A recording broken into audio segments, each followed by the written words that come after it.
Dear brother, we live in a world now where our kids are becoming more soft, more anxious, and more dependent on external validation, needing someone to celebrate them, scared of everything, right? Not being resilient. I want to talk about it today.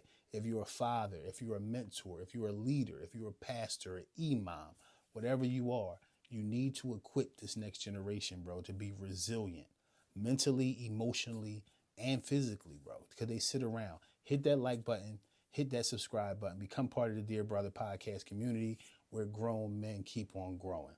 I want to hit 7 points today so we can learn how to build more resilient kids. And you see the word I'm using, build. You got to build children, man. You got to build them.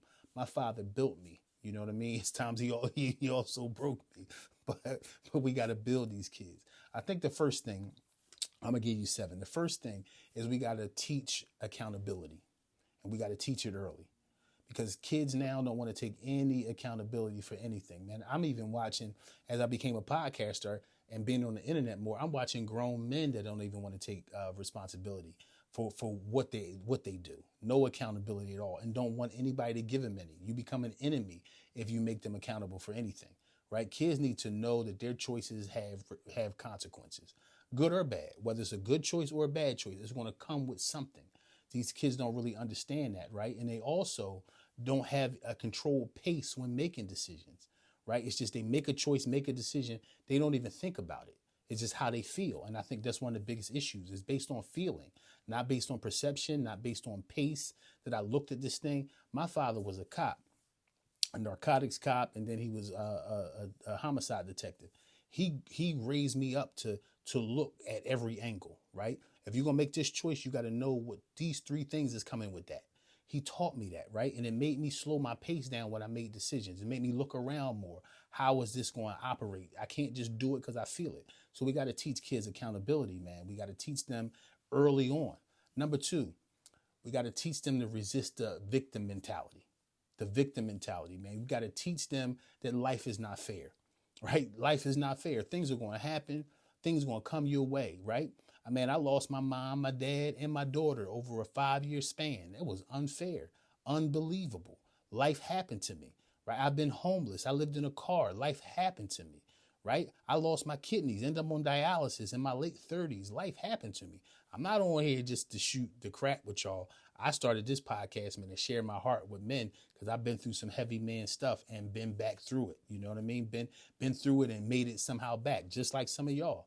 Right. So we gotta teach our kids to move out this victim mentality that they have. And not only that, know that when life happens to you, you don't always have to just take it on the chin. It's going to happen. You can't stop it from happening.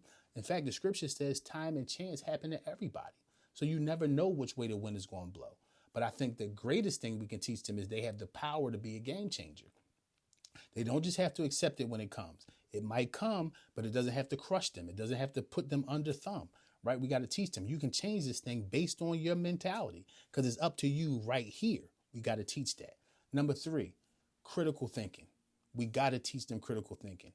I mean, right now they're being taught what to think.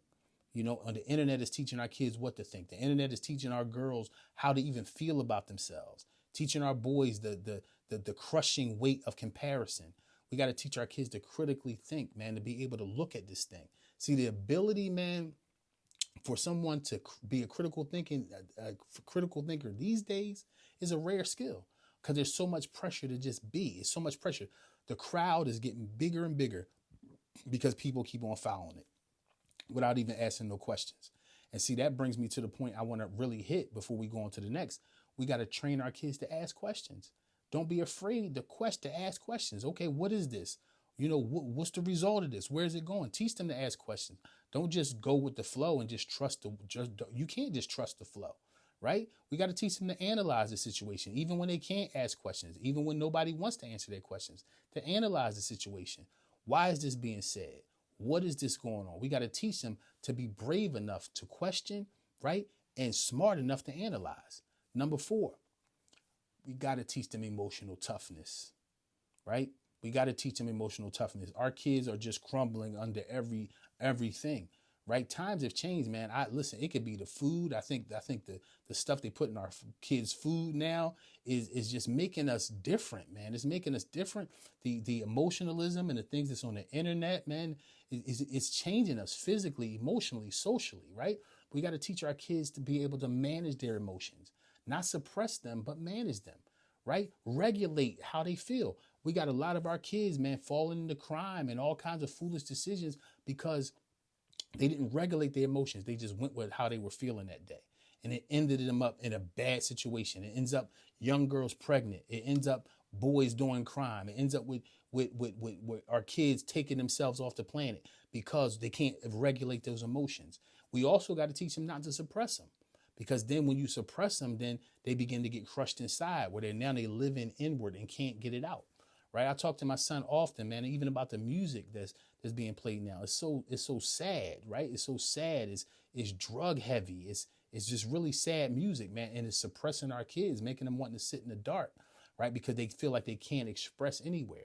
And as a father, you got to be able to be that landing space for your kids to be able to express how they feel. Because where else would they go? Where else would they go where they will get sound wisdom based on how they feel? Number 5, let them struggle a little bit. Let them struggle a little bit. Why? Because overprotection is weakening them. Overprotection crushes their resilience, right? Sometimes you got to let your kid fall. You can be right there to pick them up, but you got to let them fall. You got to let them face that. You got to let them see that, right? Because they got to know, number one, some of these kids don't even know they can fall. They think they're invincible, right? The kids got to know, man, you can take a loss out here. They got to know that. And they also got to know that you're there, that you won't judge them, but you'll be there for them. They got to feel that too. But you got to let your kids feel what it means, right? My daughter wants to be a D1 athlete. She just kept on saying, I want to be a D1 athlete. I want to be a D1 athlete. And she's very good. But one day I said, listen, do you know what it takes to be a D1 athlete? This is what it takes. And we sat down and started looking at some of the things, some of the scores and that she has to have. And she's like, oh, right. See, I couldn't let her just keep on believing that D1 comes because you say it, right? I had to let her fall on that sword to realize, hey, this is what it takes. You can't keep on doing that. You got to do this. Another thing that's big, number 6, is we got to teach our kids financial and life literacy, right? Financial and life literacy. Why? School's not teaching it. Schools aren't designed to teach our kids life. It's designed to keep them robotic. We all went through the school system. That's why it's a system. Right? It's a system. It's a system to teach you this way, to just get this degree, get this job, become part of this system. We got to teach our kids how to budget, how to handle stress, how to manage relationships. I was a teacher and a principal, man, right? I was a love teacher because I was able to take this history lesson and show them life things out of it, right? And that's what kids really want to know. Don't think kids don't want to learn. They want to learn stuff that matters in life. As a principal, I did the same thing with my school and my teachers. Hey, let's teach life. Let's find life in these lessons. That's the only way to get through these kids and ultimately transform them into the best them, not some robot that the system wants them to be. Number 7, we got to set an example as men. As men, we got to set the example. The best way to raise resilient kids is to be a resilient man, right? See, some people say, man, it's not about what you say. It's about what you do. It's about what you say. Words have power.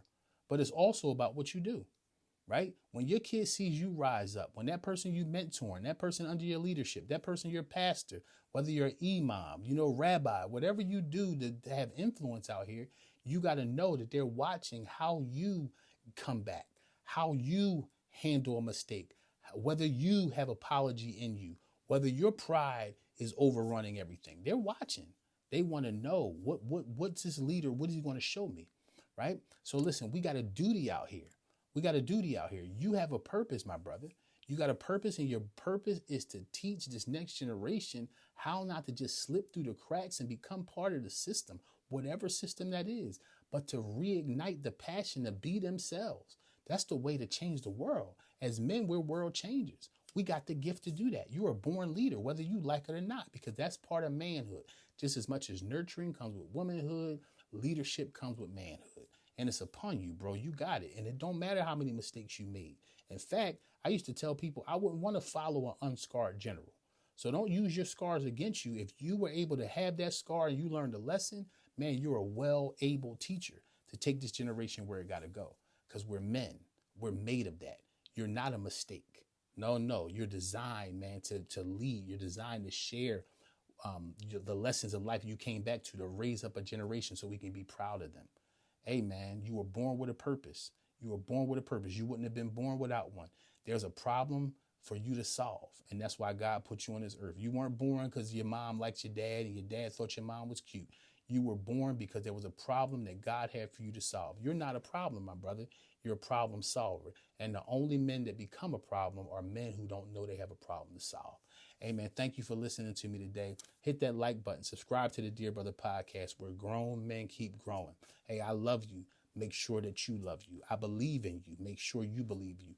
Walk out this life with no fear, no shame, and no compromise. Let's end this podcast like we do all of them.